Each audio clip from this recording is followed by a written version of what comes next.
देश में भारतीय दंड संहिता को बदलकर हाल ही में भारतीय न्याय संहिता बनाया गया। इसमें कानून की भाषा को सरल करने और कई ऐसे प्रावधानों को हटाने का काम किया गया जो आज की ज़रूरत के हिसाब से ज़रूरी नहीं थे।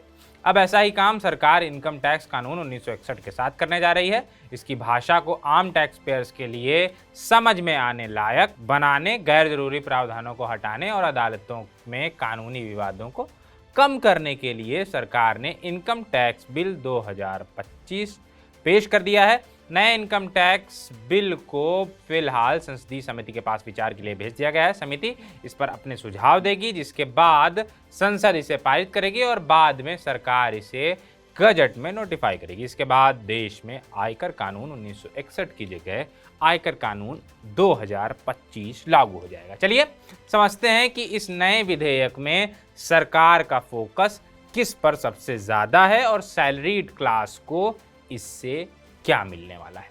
नए इनकम टैक्स बिल में सरकार ने फाइनेंशियल ईयर या असेसमेंट ईयर जैसे कॉन्सेप्ट को खत्म करके सीधी भाषा में टैक्स ईयर शब्द को रखा है।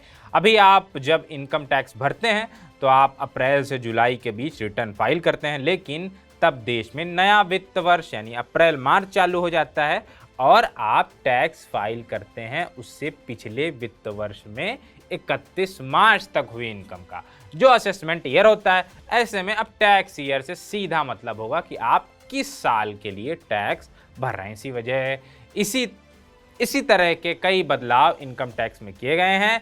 इसी में से एक है आपकी सैलरी और उसके फुल एंड फाइनल पेमेंट पर टैक्स के कैलकुलेशन से जुड़ा बदलाव।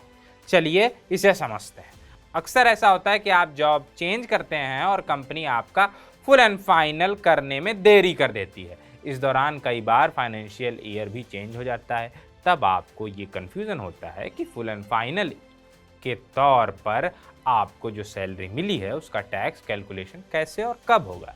नए इनकम टैक्स बिल में इसे साफ बताया गया है। इसके हिसाब से अब आपकी सैलरी का ऐसा कोई भी पार्ट जो किसी एक टैक्स ईयर में आपको मिलना था लेकिन वो आपको उस समय न मिलकर अगले टैक्स ईयर में मिला, तो भी उस पर टैक्स का कैलकुलेशन उसी टैक्स ईयर में होगा जिस ईयर में वो आपकी इनकम थी। यानी अगर कंपनी आपको इसके पेमेंट में देरी भी करती है तो भी आपको टैक्स पूरा ही करना होगा।